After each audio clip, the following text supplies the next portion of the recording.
to this investment issue, you yourself were also interested right in the beginning with this investment aspect of art, and you had Tutela Capital.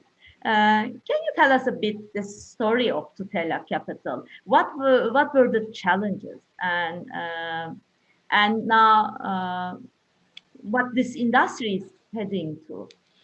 Yes, that's a good question. So, back in 2010, we started a company called Tutela Capital with my fellow colleagues from both university, where I was still doing a PhD, and my colleagues in banking, because prior to working in the art market, I actually was in investment banking. And we decided to provide a vehicle for people to facilitate transactions in the art market and the way they would invest or compute their returns and so on, similar to hedge funds in private equity, and facilitating those type of transactions. I think we pioneered a lot of the methodologies that are used now in the industry in terms of offering hedge funds the capability to measure art and its performance, selecting the right art to invest in. We did it with art, but also with wine, and at some point even with real estate, because those high-end expensive real estates behave in a certain way as art. And we've seen tremendous success actually for people investing in the art market once they take the data into account. We have achieved, well, for ourselves too, very important returns based on pure statistical modeling of and arbitrage models in the art market. And then Tutela was acquired by ArtNet in 2016, which is why I joined ArtNet, where I now continue to produce models for the art world, and especially the art and finance world on demand. But my focus now is really on data science. How can we bring the same type of technologies that we were offering to hedge funds and to banks? How can we bring that type of technologies to everybody, to collectors, to investors, to gallerists? So this is very exciting, because now we are in a phase where we communicate with people who have no idea of what is a Sharpe ratio or what is a value at risk. And we try to have a sense of how do they make money in the art market? How can our tool help them? And usually people go with their instincts. So how can we help them complement their instinct? How can we augment their own knowledge of something they already know? And that's where data science comes into play. We are recently we've been working on augmenting the database of ArtNet, and I cannot talk too much about it because we're a listed company, but it's a very exciting project where we want to offer our clients insights into the market like never before. So ArtNet has always been the leader in transparency, being the first company offering online auction prices back in the 1990s. And even before that, in the 1980s, in 1989, our founder, Hans Neuendorf, started to fax prices of auction lots to clients to give them the information. So this is how it all started. So now we are in this phase where we want to bring more transparency, because this is where the money is. There are a lot of studies that show our art prices go up a little bit, 3%, 2%. But on the other hand, we see people making large amount of money in the market. Some people leveraging art, as you mentioned, for social or marketing purposes, which is also a strategy to make money from art, where you diversify your marketing strategies. You bring attention of a certain elite on yourself as a collector. But all those aspects need to be consistent with the tools that people are using. And so this is why now we want to provide clients and people in the art world with new tools to show them what's happening behind the curtains of the art market. And the first, yeah. Tell, and I will ask. The first step towards that is ArtNet News. So ArtNet News has immense insights into the art world, and we offer to everybody for free so far the possibility to know exactly what's going on in museums, in galleries, inside those galleries, who does what, who buys what, for what price. And this is where the money can be made for collectors and investors with the right information. Now, since the beginning of the pandemic, but for about a couple of years, we've been observing that online art sales are rising. Now, based on this observation, first, as ArtNet or as an independent data scientist, what could be done to extract in terms of information from social media data, like Instagram likes, shares? Is it interesting for ArtNet or for any art investor? This kind of data.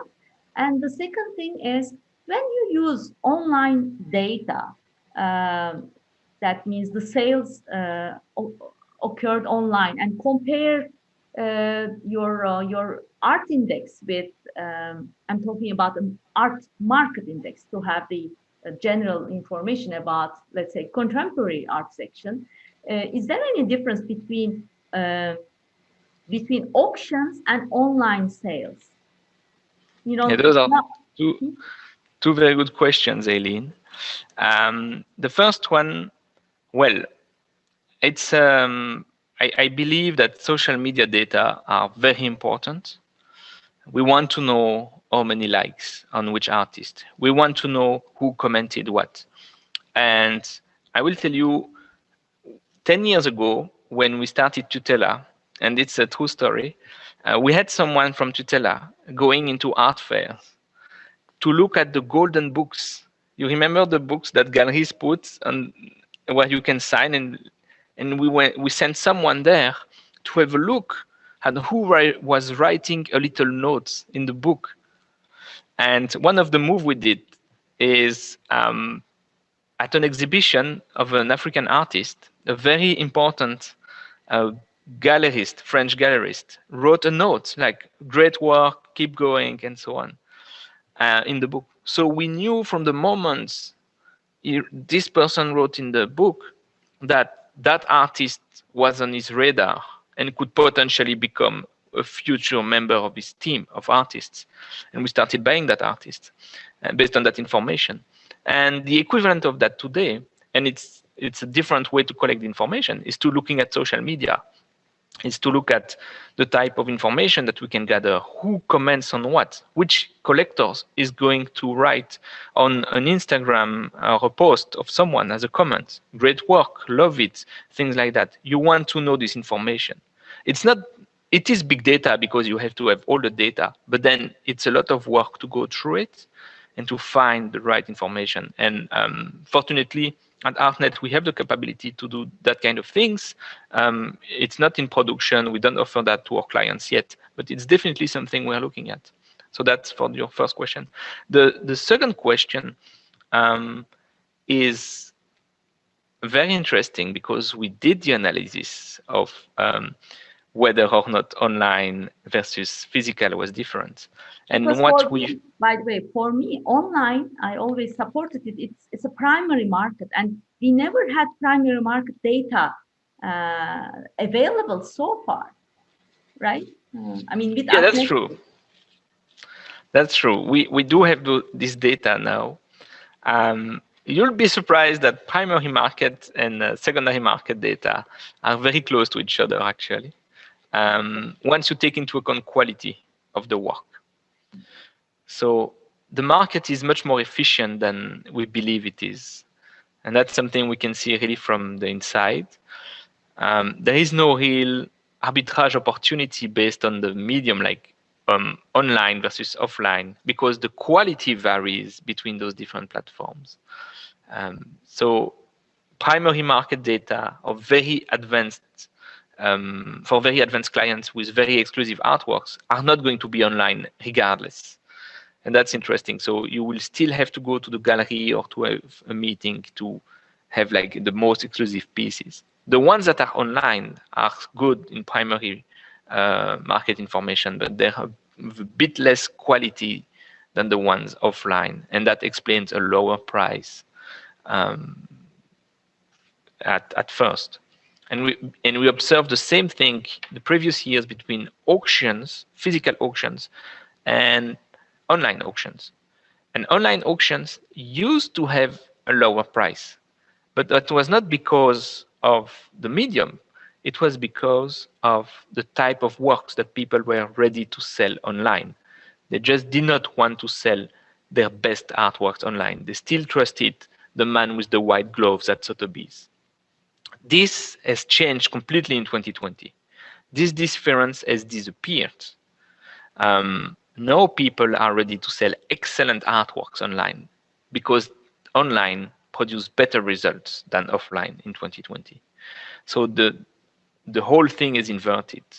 And we see more and more people keen to sell online than to sell offline, which is the world upside down for us. But of course, that's a trend we like. And so Christie's, for instance, tries to get people to consign important artworks by reassuring them that there will be an offline sale put online. So this is their strategy, which I think is smart. And Sotheby's has more regular online auctions just on web pages. So we see that even in the way people are going to deal between online, offline, the different houses are going to have different strategies. And the difference that you mentioned is starting to blur a lot. There is no much difference anymore. Oh, I see. And what will happen to all these galleries? I mean, if now everything is to put the painting online, what is the role of the galleries and the art market in general? Well, the gallery will always have a curatorial role. So the gallery is there to ensure that if it comes to the secondary market, the gallery is there to make sure that the artwork is authentic, is legit, has been restored properly, and so on and so on. So there is still the specialist aspects to it. When it comes to primary market, the gallery is there to make sure that the team is promising that they believe in their artist, and that can be online or offline. The main message of a gallerist is, I believe in those people. I believe in my team. This is who I associate with. And so this hasn't changed. The way to present artists has changed. The locality of the gallery, the idea of real estate, of a house or of a place somewhere, this is being challenged, but for the better, because now galleries have the opportunity with ArtNet, with Artsy, with ArtPrice, and others to present their favorite artist, their team, to the world. So you can either see it as a weakness, or we have to pay real estate, we're closing our venue and so on, the business model is changing, or an opportunity, which is now we have to show our artists to the world. Now it's a global competition. There is no way to go around it anymore. So that's the opportunity the galleries have now. And what do you think about art startups? And I'm hearing a new art startups this year, even in this high pandemic period. What do you think about them? What are the ones that excite you most? The most recent ones. Oh, well, there are a few that I'm very impressed with, but they are our direct competitors, so I'm not going to advertise for them. I like, in terms of art startup, there is one that really impressed me, and that's not, it doesn't sound too exciting, but let me tell you, this is the future for real, and for very pragmatic reason. So it's a company called ClearVat. And well, the product is called ClearVat. I think the company is called eClear. It's a German company by Roman Keudel. He comes from the art world. He applies the project also to non-art things. And so what it does, it has a partnership with a bank, and he implements in gallery management systems a way to clear value-added tax across Europe. And that's an extremely boring topic. Nobody wants to hear about value-added tax, but it's a very important problem for galleries. This is important. I have to intervene here. This is important because last week we had Johann König with us, the owner of König Gallery, and he said that he does all these, athletic behavior to help their clients to get rid of this VAT. So they change the sale point so that the money clears out in different jurisdictions, so that this VAT, if it is possible to evitate it, it's evitated. So it is interesting. Yes, absolutely. So eClear has made a system that allows any galleries, large or small, to clear the VAT for their clients instantaneously without even thinking of it. So there is no need anymore to have sophisticated financial structure, to have multiple VAT numbers registered in EU states. They do it all for you. And that's, I think, the convenience of it solves a real pain point for galleries and for collectors. And it seems like nothing, but the value-added tax system in Europe is a huge burden for galleries. It's a real problem, actually. And so I think this startup, it may not be as fancy as other blockchain startup or image recognition startups and things like that, but the technology they put behind, the engineering and the financial engineering to fiscal engineering is very impressive. And they have a very successful product. I really hope that we can work with them in the future, because what they offer is absolutely remarkable for cross-trade in Europe, at least, and probably they will expand to tax solutions for the world. I hope so. Now, this is available only for continental Europe? Or? Yes, for the moment, it's only countries that have a VAT system. So the US does not have a VAT system, for instance. Mm-hmm. Same thing for online art selling.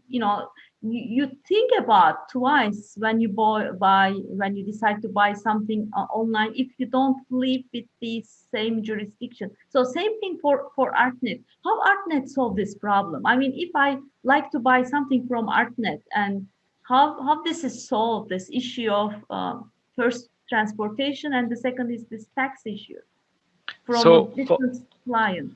Yes, we have a team of people who are actually doing the work manually.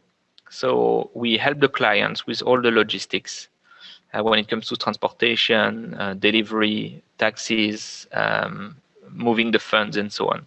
So we do have a team, client services and client supports, who are spending their days helping clients to solve the transactions. So that's why automating an automated system is great. The thing is, in the US, we have more even different rules and tax rules based on the state in which you live, where the work is delivered also. We have sales taxes, which is a different system than value-added tax. So it can become quite complex quite fast, it's true. And we have a team that handles that.